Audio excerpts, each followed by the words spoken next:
Have you ever spotted something in a theme park and thought, there's gotta be a story behind that? Well, you're in the right place. We're Amanda, Kevin, and Kim, the team behind Where in the Park, and we've spent years exploring the parks, creating seek and find games that uncover the details that most people miss. And now we're diving into the history, stories, and secrets behind those magical details. So grab your curiosity and maybe even a churro, and let's explore the parks together.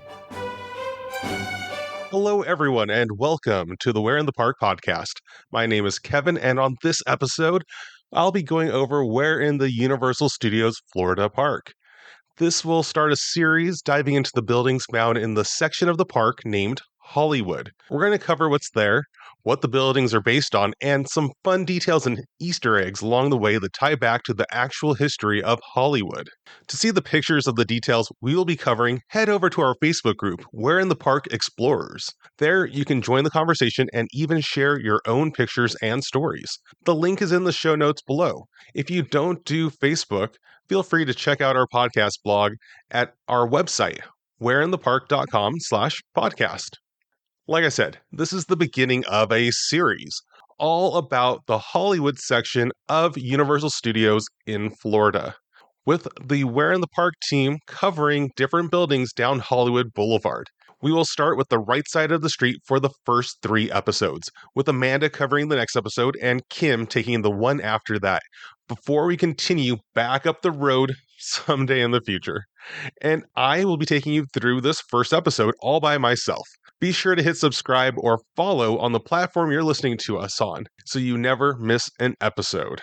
Remember though, if you want to explore Universal Studios Florida in a new way, be sure to check out our self-paced seek and find game packs over at whereinthepark.com. Each game pack has a deck of cards, and each card has an image that can be found in the theming of the park. The question is, where in the park? We have 38 details to discover at Universal Studios Florida alone, between our 30-card game pack and our 8-card mini game. But we also have bundles that include Islands of Adventure, or you can get game packs for that park by itself as well. Use code PODCAST10 to take 10% off your next order. They're less expensive than an escape room, but tons more fun.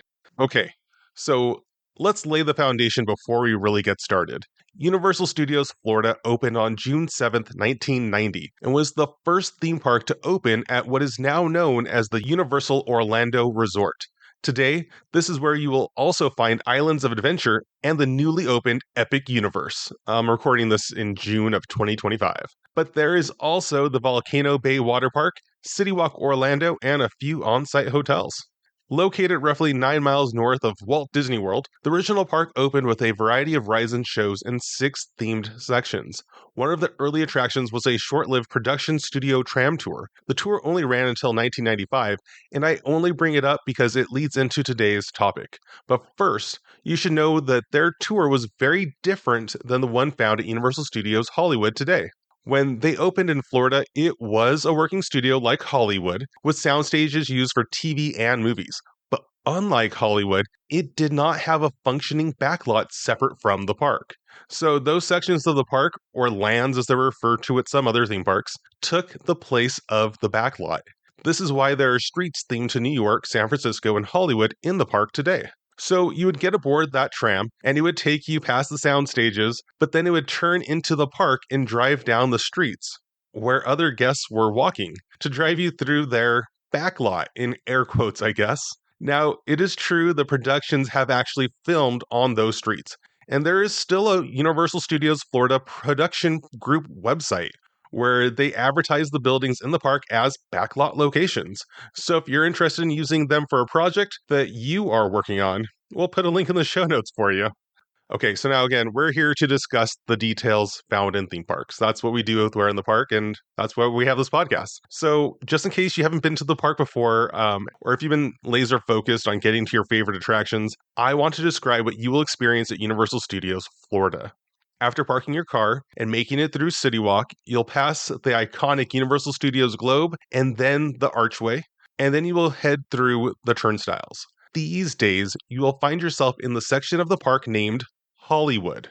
I specify these days because the designation of your first few steps into the park has changed over the years. When the park first opened until around 1999, you entered through a section named the front lot. But starting in 2000, it changed on the guide maps to being part of what they call Production Central. In 2010, the guide maps became a little less clear on where the boundaries were, but in 2011, an eatery that had always been marked as Front Lot or Production Central was suddenly in Hollywood. That eatery, found on your right as you walk into the park, well, it used to be the Beverly Hills Boulangerie. Or Boulangerie. I don't speak French or Beverly Hills. I don't know. Interestingly, you can still find eateries by that name, yet with completely different building facades in both Universal Studios Japan and Beijing. But in Florida, it has been the Today Cafe since 2019. It is designed to look like a set from the long-running NBC morning show named Today, or The Today Show. And yes, Amanda and I can personally confirm that Al Roker recorded at least one segment in front of that cafe for Today because we saw him doing it during one of our visits. Also, for anyone out there fact-checking us, and please do, we love to learn new things. But the Today Cafe shows up as Hollywood in the app on your phone and the interactive map at universalorlando.com. But if you click the link on their website on your computer and go to the Today Cafe page, it shows the location as Production Central still. I don't know if that's an Easter egg for those who know the history of the dining location or just an oversight. We may never know. But just want to make sure that you know that we didn't miss it, but most things say that it is in Hollywood, so we're sticking with that. Across the street from the cafe is a location that has changed a few times over the years, from Lucy a Tribute, a little museum about Lucille Ball from I Love Lucy, to a Universal Studios / Hello Kitty shop, to the most recent theme, which is based on the Broadway musical turned movie, Wicked. Now, if you turn right and go down that street passing the Today Cafe and the Wicked location, the first building on your right is branded as Ciro's. That's spelled CIRO''S. The address on this building is 7025, but the actual Ciro's that it's based on was located at 8433 Sunset Boulevard in Hollywood. The building itself had been built in 1935 and was home to Al DeFrida's Club Seville. But that didn't last long, and within 5 years, the exterior was remodeled by an architect named George Vernon Russell, and it became Ciro's in January 1940. It was opened by Billy Wilkerson, a man who had founded The Hollywood Reporter, which is still running today. He had already opened a few other nightclubs and restaurants before Ciro's, and would later start the construction of the Flamingo Hotel and Casino in Las Vegas. This nightclub, though, was a popular place for celebrities, including Marilyn Monroe, Humphrey Bogart, and Lucille Ball and Desi Arnaz, among many other big celebrities of the time. They also had famous performers headlining the club, including Jerry Lewis, Sammy Davis Jr., Liberace, and Nat King Cole. As time went on, ownership of the nightclub changed a few times, eventually being purchased in 1972 by Sammy and Mitzi Shore. If you don't know, those are the parents of comedian and actor Pauly Shore, famous for the Goofy movie, right? That's what I know him from. And they turned it into the Comedy Store, which is still hosting stand-up comedy today. So if you just walk a few steps right past the Ciro's building, the next facade is for the Mocambo. There are many sources online that explain that during the 1940s and 50s, both Ciro's and Mocambo were considered the places to be for celebrities, and for people wanting to see celebrities. The Mocambo opened on January 3rd, 1941, a year after Ciro's, at 8588 Sunset Boulevard by former talent agent Charlie Morrison and his silent partner, former film producer, I believe, Felix Young. Lucille Ball and Desi Arnaz were friends with Morrison and also frequented this club, replicating the look of the main stage at the Mocambo as the Tropicana Club, which is where Ricky Ricardo played the bongos with his band on the TV show I Love Lucy. Morrison passed away in 1957, and the Mocambo closed a year later. It was reopened as the Cloister somewhere around 1970, but it was eventually demolished. A retail plaza named The Sunset occupies the space today with an Equinox gym in its former location. So if you want to do a Google Street View, you see the Equinox gym, you're looking at where the Mocambo used to be. Now, after the Mocambo, on the sidewalk corner closer to the Wicked building, there is a street sign indicating that straight ahead is Rodeo Drive. That is all that was on that post on our last visit, but there used to be another sign indicating that that road was crossing Selma Avenue. Now, Rodeo and Selma do not intersect in the real Los Angeles, but Selma Avenue does cross Sunset Boulevard, which is where Ciro's and Mocambo were located. And going forward, you will enter a section of Hollywood marked on early maps as Beverly Hills Set. which is why you're now on Rodeo Drive as you walk forward. On the other side of the road, closer to a facade for the Brown Derby, there is another set of street signs that read Ivar Avenue and Hollywood Boulevard.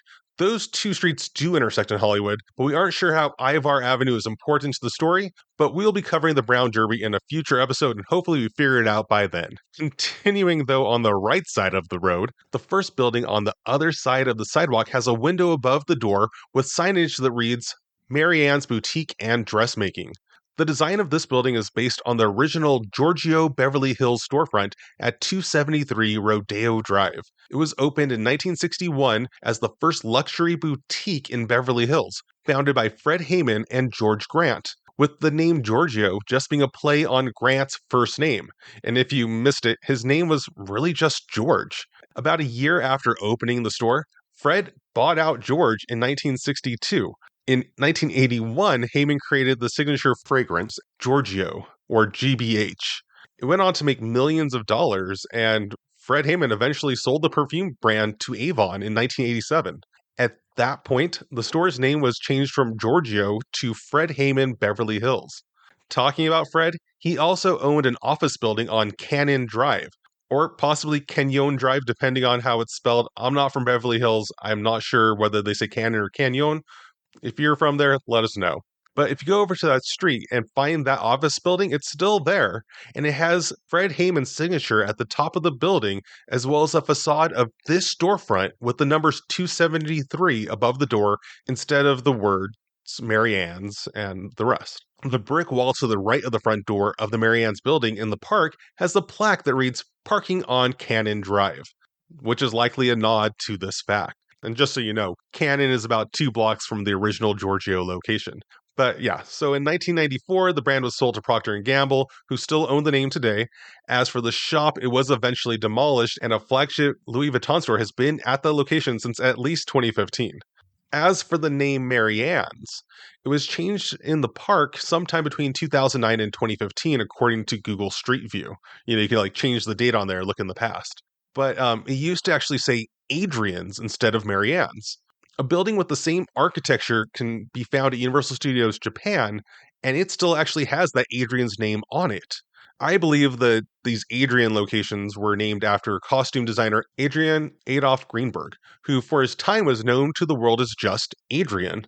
He created costumes for The Wizard of Oz as well as hundreds of other MGM films between 1928 and 1941. In 1942, he established his own company, Adrian Limited, in Beverly Hills. So it kind of makes sense that they would name this Beverly Hills facade after him if they couldn't get the Giorgio name rights. Adrian, though, did pass away in 1959, and I believe there's still a location at Disney's Hollywood Studios named Adrian and Edith Head to Toe, which was dedicated to both him and Edith Head, an other famous costume designer. Trying to figure out who Maryanne was, I searched the name Maryanne in Universal Studios, and that brought me to a LinkedIn page for a senior executive assistant to chairman at Universal Parks and Resorts, whose name was Maryanne Brown. We reached out to a friend of ours with some connections at Universal, just asking if they knew who the Maryanne was that they were referring to with this shop. And they informed us that it was named after a secretary of former chairman Tom Williams, and the storefront was renamed in her honor after she passed away from cancer. Looking up Maryanne Brown, we found that each year Shepherd's Hope, which is an organization that provides free health care for uninsured individuals in Central Florida, gives out the Maryanne Brown Award of Distinction, which honors Maryanne's spirit of, quote, not talking about getting something done, but just doing it, end quote. The annual event where this award is presented is known as the Famous Faces Masquerade Ball, or just Famous Faces, depending on the year, which in the past has had Universal Orlando as a sponsor. And the earliest recipient of the award that we could find was Orlando Health back in 2015. Also on the Maryanne's facade, the bottom section of a display window found to the left of the front door reads Denise Brock, designer. Searching that name results in a binverified.com listing that states Denise was also a senior executive assistant to chairman at Universal Orlando. We actually found a Facebook post from a person named Barry Brock congratulating his mom on January 2nd, 2021 for her retirement from Universal Orlando. If you have any other information on Maryanne or Denise, we would love to learn more. All right. So I know that was a lot, and that's why we're going to go ahead and wrap this up right about here. So that's the end of part 1. Again, there's going to be many parts to the series. Part 2 will be coming in a few weeks. But in this episode, we discussed a brief history of the Hollywood section of the park at the entrance of Universal Studios Florida and the first 4 buildings along the right side of the street: the Today Cafe, Ciro's, Mocambo, and Maryanne's. Join us for part 2 in an upcoming episode as we continue exploring the next few buildings down the street. And just a reminder, if you want to see the details that I just discussed in this episode, head over to our Facebook group, Where in the Park Explorers, where you can join the conversation and even share your own pictures and stories. You can also head over to our website, whereinthepark.com/podcast, to find our full blog that has all the photos of what I just went over. The link is in the show notes below. All right, so I guess that wraps it up. I hope you've had a good time. I hope you learned something new. All right. Well, until next time, we'll see you somewhere in the park. Goodbye, everyone. Thanks for exploring with us today. If you're ready to take your park experience to the next level, check out our Where in the Park games. They're self-paced seek-and-find adventures designed to help you explore the parks in a whole new way, whether you're visiting for a birthday, a family gathering, a date night, or even a solo trip. You won't find our images on rides, in lines, or inside shops or restaurants. They're just out in the open as you wander around the park. Get ready to experience a deeper appreciation for your favorite theme parks. Head over to whereinthepark.com and use code PODCAST10 to take 10% off your next adventure. Until next time, we'll see you somewhere in the park.